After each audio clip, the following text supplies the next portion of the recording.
Father of 3 killed by sea pirates in Moresby. Prime Minister allays fears of a rice price hike.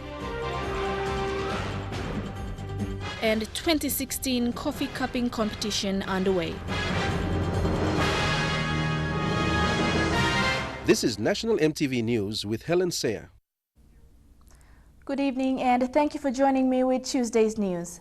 A fishing trip just off Ella Beach turned fatal for a family yesterday. A father, his brother and 3 young sons were held up by sea pirates around 7 p.m. The brother and the older of the boys, an 8-year-old, escaped their captors. The boy then alerted police, who later found his father's body. The 2 younger boys, who happened to be 6-year-old twins, were also found abandoned in the dinghy. It's believed the sea pirates escaped with the motor. Vasanata Yama with more. As usual for Henny and his 3 sons, including his elder brother, they went fishing beside the Paga Hill Ring Road at around 7 p.m. yesterday. Just when they were collecting their catch, they were approached by 10 pirates with the intention to steal their boat's engine. Henny's elder brother, Nanai Henny, recalled that the pirates crashed into their boat and started throwing stones and swinging bush knives at them.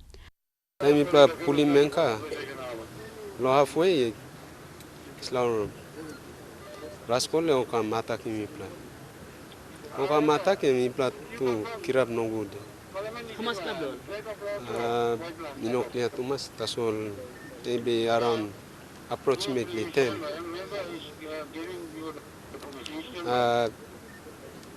All attacking me plan knife now, or stone too, or toromai.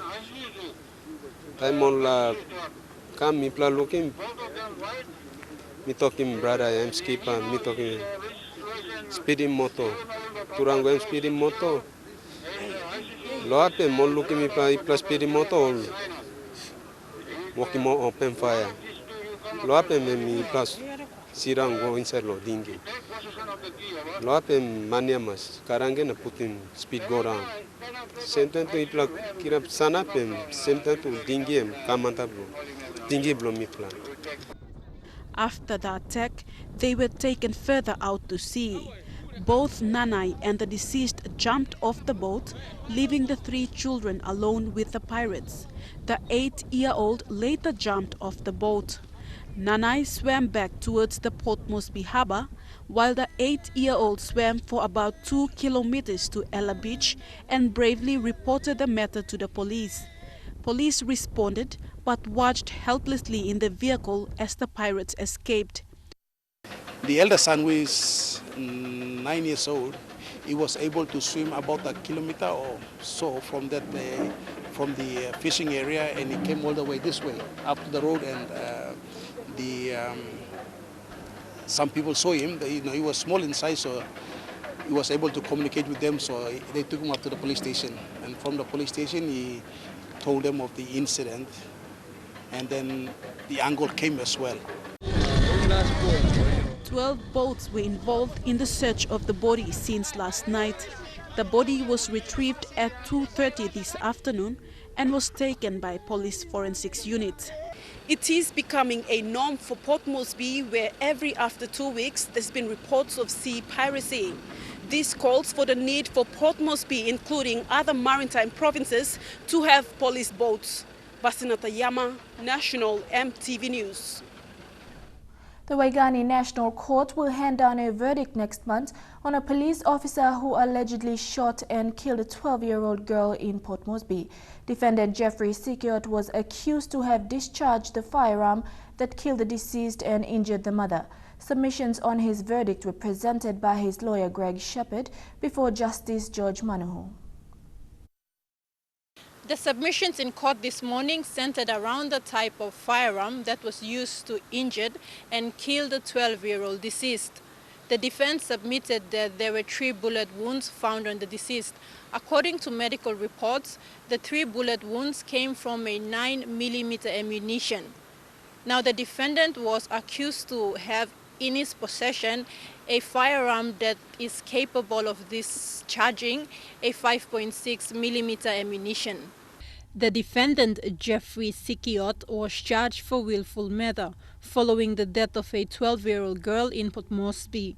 Police alleged that the deceased and her mother were chased by a group of men in a vehicle from Tokarara to Waigani. This was when Sikiot and his unit mistook the deceased and fired at them when they were approaching Vision City bus stop. On 8 December, justice will prevail for the 12-year-old deceased and her family if the court finds the defendant guilty. Tekla Gunga, National EMTV News. Prime Minister Peter ONeill has welcomed the passing of the country's first ever cybercrime legislation, saying it will protect the rights of people around the nation and strengthen public debate. The Prime Minister said he was hearing positive comments that since the passing of the legislation last Thursday, there had been a shift in attitudes for a number of people on social media.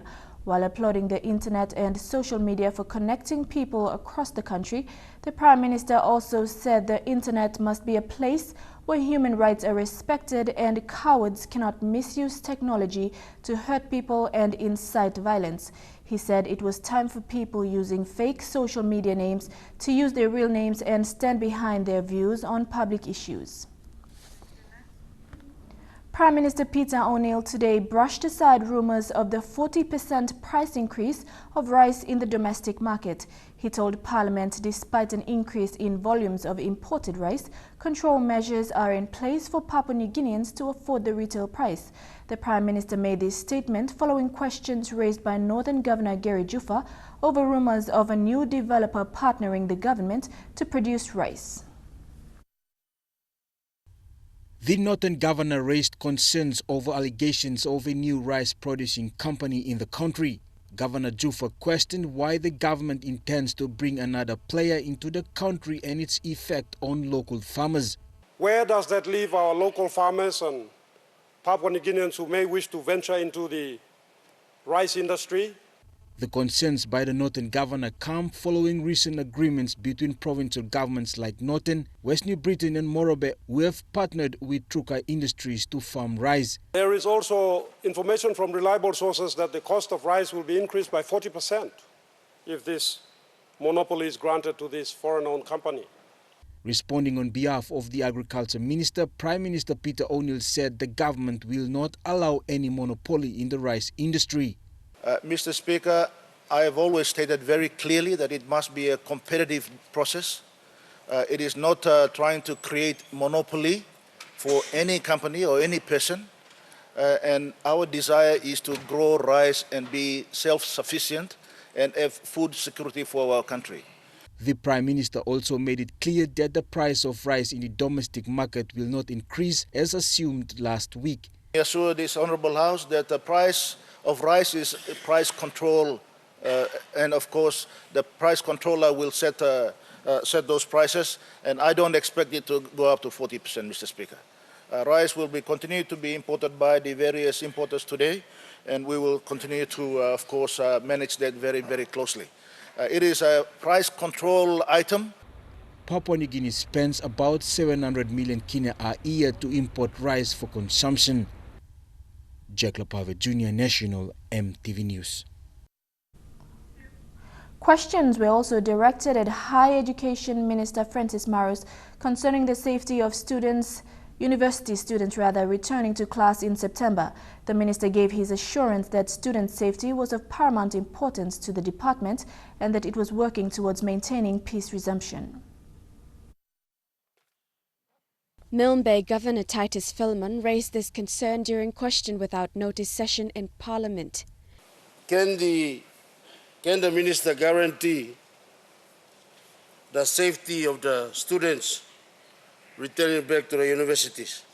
Maros said his ministry already had necessary security measures in place to guarantee students return to class without disruption. We have police currently maintaining the campus just to deter any foreign or outside influence that are trying to come and distort the good intention of the resumption of the academic year. He called specifically on the Engin and Southern Highlands governors to resolve issues that sparked the unrest before students returned to the campus to formalize this peace arrangement. Settle the issue up in Hagen first, I think sometimes this weekend, and then they will move down to Ley, where Governor for Ley and the Unitech Council will host the ceremony. And then after the ceremony, they will all resume class. So the guarantee of safety is there. The minister, however, was pleased that students were willing to resume classes. He said special arrangements have been made with provincial governors to assist self-sponsored students to travel back to Port Moresby and Ley, following what he described as unplanned circumstances. Melissa Gaviro, National EMTV News. Up to 120 coffee farming groups from all over Papua New Guinea have gathered in Ley for the biggest event this year. The 2016 coffee cupping competition has drawn producers from 13 provinces and international coffee tasters from as far away as Costa Rica. Some of the leading coffee producers in Moresby have also come to Ley to share their experiences about a trade that earns millions of kina in export revenue. This is a small but important meeting for coffee farmers. Nearly all of them are part of cooperatives and live in some of the most isolated regions in Papua New Guinea. Over the next 3 days, they'll be part of the coffee cupping competition, which will give them exposure to international judges and cupping experts from Hong Kong, Australia, New Zealand and Costa Rica. Each of the cooperatives has a story to tell, and that's what sells the coffee overseas. We are bringing the international coffee roasters to our doorsteps, so that what we are seeing is two important players in the value chain can now meet and greet each other, seeing the needs of one another. One of the leading coffee producers in Moresby is Yahauka Coffee, a group made up of various farmers from Menyamia, Langima and Aseki. Their story has been one of hardship and success. Now, I wear one time or gamana blana, mibla all are not mibla kage ground, mibla siri kirap. Okay, the car lo golo menemia lo kisindila coffee, 70 kilometers. Mibla papa pem 70 kina. Many of the coffee farmers don't see where their coffee ends up in the international market. But over the next 3 days, they'll be getting first-hand feedback from international cuppers. Celine Lomutopa heads a coffee cooperative in the Eastern Highlands run by women. They haven't begun exporting packaged coffee yet, but they hope to do so very soon. Okay, marketing infrastructure must have in place. So the government looks away that all farmers now will go more into improve the quality. Maybe need to work together, all hands together, come up in consistency, come up in quality. Perhaps the biggest success to come out of Moresby is Neknasi Coffee, now fair trade certified and exporting to international markets using their own export license. Chairman Mong Bungun says they will soon be exporting to the US.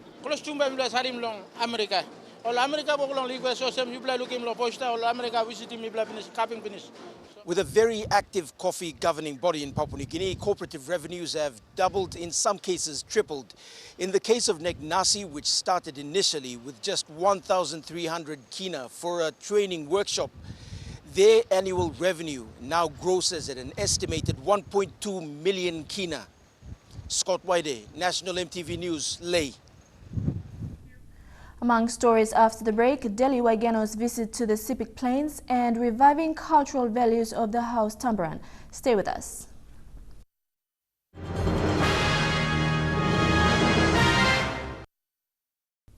Welcome back to the news. Communities around the Sepik Plains are to benefit from projects of the Special Economic Zone.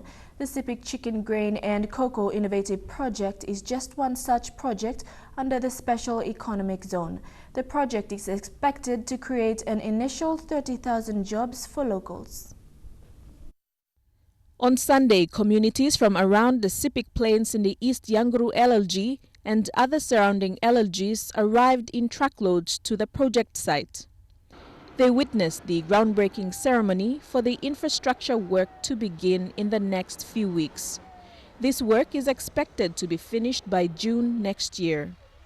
Community leaders expressed support for the project and acknowledged that it will also create access to vital services that's been absent from the area for over 40 years. So when the two came in now 2016, Milo Sabi, you guys have how much years go? Now working them up. Also, people should be playing people amamas through long people are looking at service.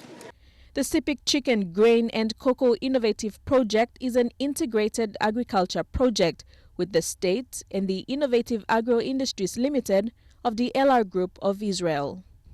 Chairman Ilan Weiss was also present.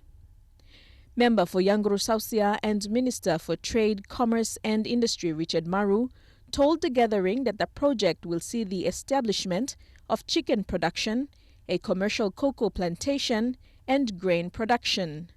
Stock feed processing will also be associated with the chicken production venture. Today, every feed them come to Australia, basic ingredient and wheat or flour. If section to Australia come, soybean if importing come. No wonder price of chicken or Papua is among the highest in the world because big black cost and cost of feed. 5,000 hectares has been allocated for this project. Objectives of the project are to get the locals engaged in agriculture technique training, self-sustenance, wealth creation, as well as ushering development and improved service delivery for the district into the future. So what plan come a farmer now, plan him tapioca, plan him corn. You don't have to consider the market. You plan him finish, you come to the factory, you sell him, you see good price there, you go to the place. You don't look for a market anymore. So M3 plan industry, you start like work, you're making money. You understand that little place you yet now. The government gave 100 million kina for setting up the whole special economic zone. 36 million kina of that money has already been spent on establishing the zone. The Innovative Agro Industries has committed 50 million kina towards the SIPIC Chicken, Grain and Cocoa Innovative Project. The project is expected to change the landscape as well as the livelihood of the people of the SIPIC Plains as well as Yanguru Sausia District. Deli Waigeno, National MTV News. A community in the East Sepik province has taken it upon itself to revive its cultural house commonly known as the House Tambaran. The people of Boimsara in the Yanguru Sausia district have deliberately revived the House Tambaran tradition after an absence of over 40 years. It was a celebration of sorts at Boimsara in the Yanguru Sausia district of East Sepik province. Local member and Minister for Trade, Commerce and Industry Richard Maru was accompanied there by Director, Arts and Culture Division from the Office of Tourism, Arts and Culture, Captain Robert. The Boimsara people initiated the revival of the Culture House or the House Tambaran. Their aim is to instill cultural values to the younger generation. This is in light of rising social issues like alcohol and drug-related problems among the youth. Our young people today are unable to understand and appreciate these important values and virtues. The people also realize that the House Tambaran has tourism value. The objective of this project is to promote and preserve the unique cultural heritage of the people of Boimsara and Yanguru Sausia through tourism development, capacity building, awareness on key development issues. A submission was given to government for the Boimsara Preservation Project. The House Tambaran, if implemented well, can attract tourists to witness initiation ceremonies for boys into manhood. The Office of Tourism, Arts and Culture said it would assist.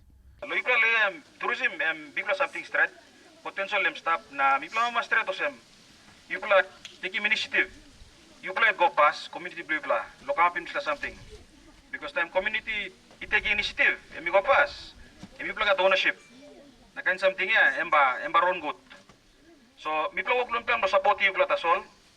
Minister Maru commended the people for such an initiative. Me as political leader, but me supporting communities where only help him only now to what only invest now only so most symbolic can look at the project. Yeah. Let's work together, get the submission through, prepare the place because the minister can launch him. Now he may work on. He called on young people to change their social behavior if they want to see this project get off the ground, as it will attract other potential developments. Deli Waigeno, National MTV News. Moresby's Education Program Advisor Keith Jiram has confirmed that the Provincial Education Board has made a decision to phase out the boarding status of Burgundy Secondary School. This decision is part of the board's new strategy to minimize the ongoing school fighting. Students from the school have been abusing their boarding privileges. The Provincial Education Board, or PEB, has passed a decision to have the boarding status of Burgundy Secondary School removed by 2017. This is because of the continuous school fights at the school that is also responsible for the discipline breakdown in the school. And to see if this is the best solution, then that's it. So we plan that by next year we should start. Provincial Program Advisor Kijiram believes this new plan will be an opportunity to restore discipline and the school's good image. By 2017, Burgundy will start operating as a day school. We have to assure parents that they don't have to doubt about Burgundy's situation. A solution, we soon deliver a solution to the parents and stakeholders.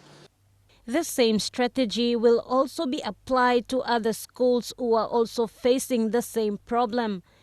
The PEB will look at the seriousness of the issue before the same can be applied. This new plan, however, will affect students coming from outside of Lae to continue their study at Burgundy. Most students selected to do grade 11 come from districts like Kabum, where a secondary school is yet to be established. The Provincial Education Board is aiming to establish a secondary school in each of the 9 districts in the province. Mata Luis, National MTV News, Lae. Officers from the Moresby Provincial Education Division are attending a 3-day workshop on standards-based curriculum. The workshop is a refresher for all standards-based curriculum trainers of trainers. A similar workshop was conducted in Lae last year on the important aspects of standards-based curriculum. These education officers have come from the 9 districts in Moresby for a refresher workshop on the important aspects of standards-based curriculum. The standards-based curriculum replaced the outcome-based education curriculum, or OBE. The provincial master trainer for the refresher workshop, Harin Koreka, said SBC is focused on children learning, uniformity and working towards desired learning standards. Not all elementary teachers knew what was going on with the outcome-based curriculum, and this also have a negative result on our children. According to educators, the OBE curriculum was difficult to manage and use by both teachers and students due to inadequate planning and resources to support its full implementation. With the standards-based curriculum, the teachers will have a clear focus on what will be taught and assessed. Here with standards, it will definitely improve the children's learning. From Lae District, 6 SBC trainers of trainers are currently attending this refresher. One of these trainers of trainers is Glenda Arthur, a elementary teacher who was selected to attend the SBC training. We've been waiting for so long for the standard-based curriculum, SBC, and this is the final hour that we're going to take this SBC back to our schools. The National Department of Education has allocated 1.4 million kina to roll out the SBC trainers of trainers training for elementary teachers in the province. Moresby province currently has 1,200 elementary schools and 3,000 elementary teachers. These teachers will be trained by SBC trainers in their respective provinces after the Trainers of Trainers workshop. Julie Badwi Owa, National MTV News, Lae. When Charles Ray lost his right arm in an altercation with a security company, he was forced to leave his ExxonMobil job. Going to court with the security company meant he needed to raise money. His family started selling fish at Vocal Point to pay for legal bills. Charles's story brings to light the need for a proper fish market facility. These 2 stalls belong to Charles Ray and his family from nearby Bumbu settlement. Charles used to work for ExxonMobil until he lost his right arm. He says a security company personnel shot it off during an argument. Today, the family sells cooked fish to fund an ongoing court battle with the company. Must be stopped in a good place where all good old customer me talk finish or say Moresby provincial government, city authority, or some business houses or big man also can buy keke lawyer. Last year, it was made known that the Voca Point area was going to be dredged and transformed into a proper facility for maritime communities. It's understood that a Chinese contractor was to do the construction, but work has since stopped. Today, it remains the same. The market stalls are still makeshift huts, and much of the selling is done in the open. Mary long walk one time or some one blood day, Miss I give him all of some 30 kina one blood day or 20 kina one blood day, me buy more long all you can help me long stop me blog start him this market and must go good. For Charles, his family and others selling here at Voca Point, they can't wait for a provincial government that hasn't delivered. They need to make an income. The people are engaging in small to medium enterprises but still need the support from all levels of government to grow their businesses. Bethany Harriman, National EMTV News, Lae. And now looking at our finance news, the kina closed unchanged at $0.3155 US in the interbank market. At Bank South Pacific, your kina was buying $0.3080 US, $0.3981 Australian dollars, $0.2723 euro, and 30.85 Japanese yen. Looking at commodity prices at New York close, gold, coffee, cocoa, and copper closed the day higher. Crude oil and copper closed lower, while palm oil closed the day higher. And on the stock market, the Dow Jones closed at 59.58 points higher. The ASX is trading at 5.57 points lower, and the All Ordinaries is trading at 5.41 points lower. More local and international news after the break, including the airstrike in Yemen that has left 7 dead.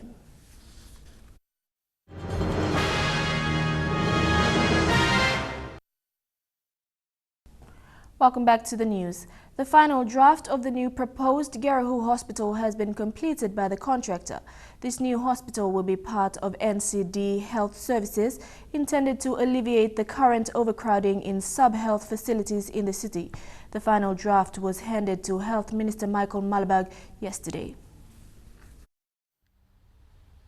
In a bid to improve access of health services in the nation's capital, the final draft of the new proposed Garahu Hospital was submitted yesterday by the contractor. The draft contains a full report of the feasibility studies carried out at the beginning of this year. The Health Department will facilitate the next process before the first phase of construction begins. The Minister has secured the approval from the government, so the department is now facilitating the process of developing this project at Garahu. Once constructed, the health facility will be recognized under the Provincial Health Authority.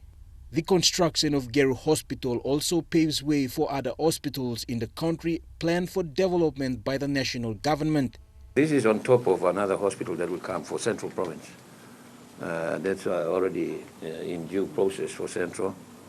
For Enga Province, I have already brought it to Cabinet. We've got due approval already, and now we are trying to source funding for the new Enga Hospital. The current Garahu Health facility serves about 300 patients a day and has only 2 wards with limited staffing and specialist services. The new Garahu Hospital will be built in 2 phases and will accommodate 500 beds, including staff housing. The hospital will be a level 5 health facility. The construction could begin next year, February. And we would like to complete it, this project by end of 2019, and hopefully by early 2020 we'll have the hospital in operation. Jack Lapave Jr., National EMTV News. On a separate matter, Health Secretary Pascal Kase says the fight against tuberculosis has been costly, but results are positive. Secretary Kassi said measures taken in Central, Gulf and Western provinces have all been compiled for the next course of action in treatment and eradicating TB. Kassi says apart from the 8 million kina funding by the government, donor agencies and world organizations have been supportive in assisting the health department. And they have so far, in the last 2 to 3 months, have dispatched 2 teams into the country to assess the situation so that World Bank can assist with some funds to also deal with the TB situation in the country. Those numbers have been now like settled or plateaued. We've stopped that, and the key point is now to move towards trying to get the control, over the TB problem. Still yet work to be done, but I think we have set the foundation for us to build on dealing with the issue in these 3 hotspot provinces.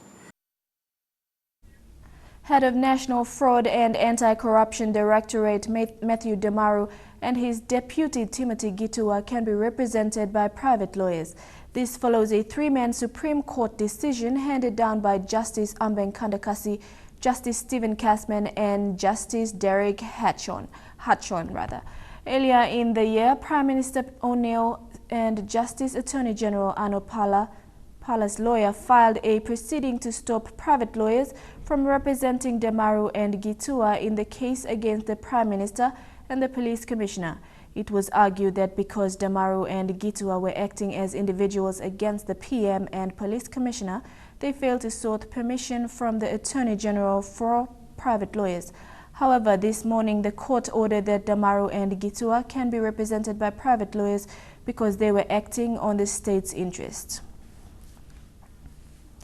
A Saudi-led coalition airstrike hit a hospital in Yemen's northern Hajj province on Monday. Residents and local officials said killing at least 7 people and wounding 13. Eyewitnesses at the scene of the attack said medics could not immediately evacuate the wounded because warplanes continued to fly over the area and first responders feared more bombings. The facility is run by aid group MSF, which confirmed on its Twitter account that an airstrike had occurred, but said the number of deaths and injuries remained unclear. Another air attack hit what MSF described as a school in neighboring Sada province on Saturday, killing 10 children. The coalition said the bombing had targeted a training facility run by Yemen's dominant Houthi movement. UN Secretary General Ban Ki-moon condemned the airstrike on Sunday and called for an investigation, which the coalition said it would conduct, according to a statement sent to Reuters. Dozens of airstrikes have hit civilians in Yemen since a coalition of Arab states led by Saudi Arabia began military operations in March 2015 to restore Yemeni President Abd Rabbu Mansour Hadi to power and roll back gains by the Iran-allied Houthis. The Houthis and their allies in the General People's Congress Party, headed by powerful ex-president Ali Abdullah Saleh, set up a ruling council this month to run the parts of the country they control. In its first decree on Monday, the council declared itself the highest authority in the state, which exercises all the powers vested in the president. Hadi's internationally recognized government and the United Nations have criticized the council, set up after UN-backed peace talks in Kuwait collapsed. Vanessa Knight, MTV World News. Now overseas, Indonesian authorities sank at least 8 boats on Monday to commemorate the country's National Day as the biggest Southeast Asian nation cracks down on illegal fishing. 8 illegal fishing vessels from the Philippines were destroyed on the choppy seas off of the North Maluku province and North Sulawesi province. Both areas are well known for their marine resources. Illegal fishing costs the vast archipelagic nation around $25 billion a year, officials said. The country has vowed to tackle the illegal activity with hardline action and has blown up over 20 foreign fishing vessels caught in Indonesia since 2014. Earlier this year, Indonesia and the United States announced a partnership program to improve marine law enforcement and cut down illegal fishing.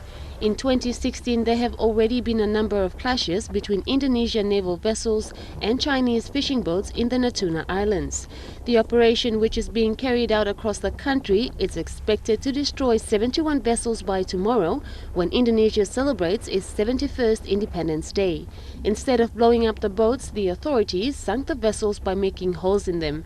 As police said, bombing the boats may damage the environment. Vanessa Knight, EMTV World News. Chukai Sports is next.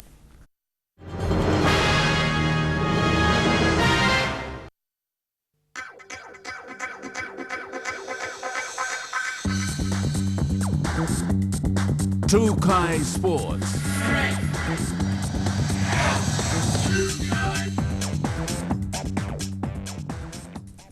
Welcome to Chukai Sports. Team NCD representing Port Moresby will participate in all 24 codes at this year's PNG Games in Kimbe. General Team Manager Kila Dick said his team is ready. After months of trial matches and selection processes, it is finally down to only 12 remaining.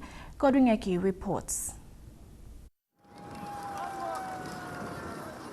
With only 12 weeks remaining to the 2016 PNG Games, Team NCD is ready to take on the rest of PNG with their 24 sporting codes in their respective categories.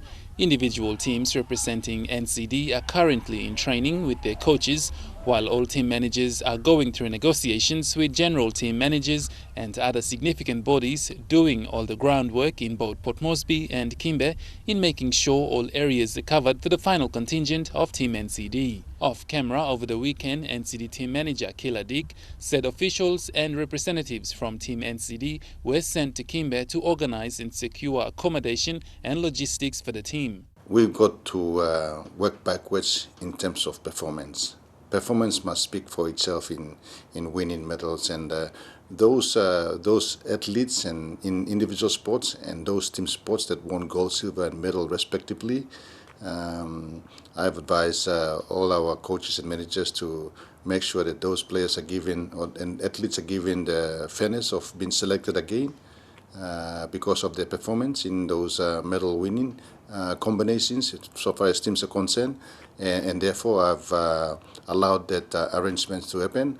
He said with less than 2 months to the Games, all members of the team are working hard to reach a budget of 2 million kina to cover all costs for the total Team NCD contingent of 700. Currently, athletes part of the 24 sporting codes are in training. Godwin Eki, National EMTV Sports. Chukai Sports continues after the break. Stay tuned.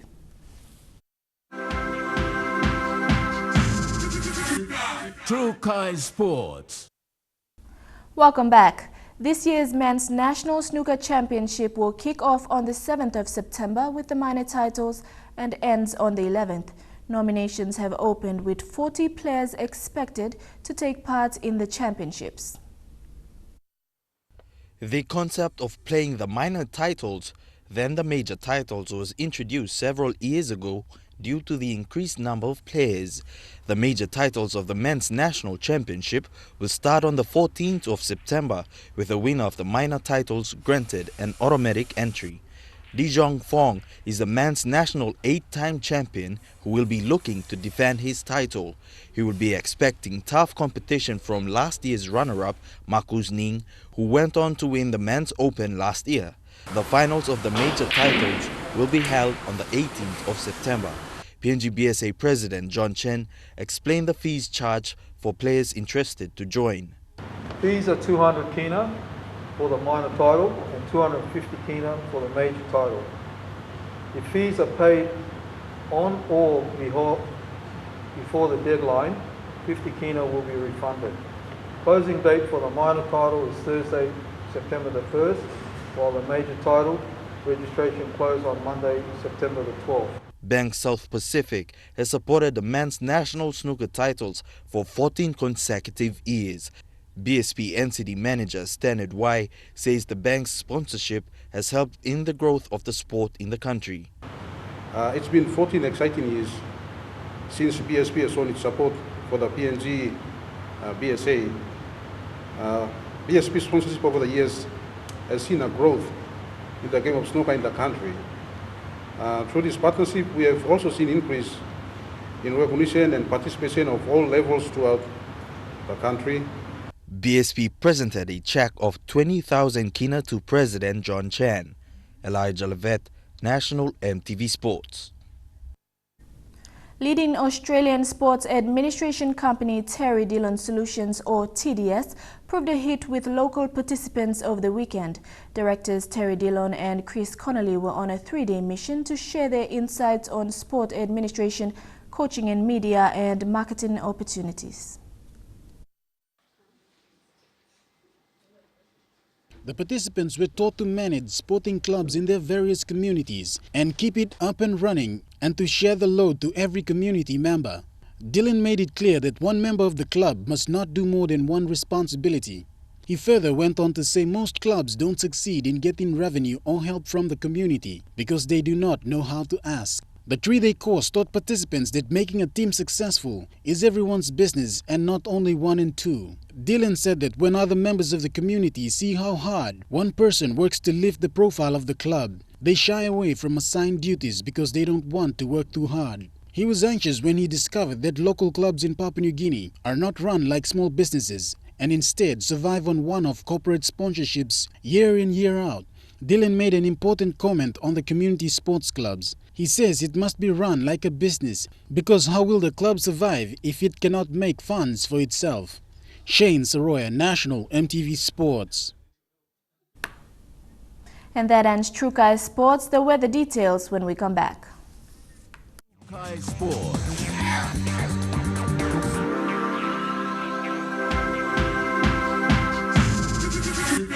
True Kai Sports.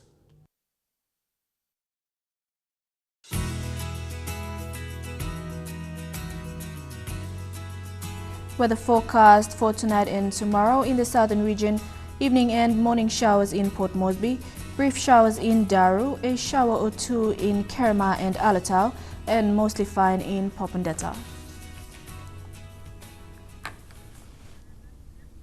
Now recapping our main stories for tonight.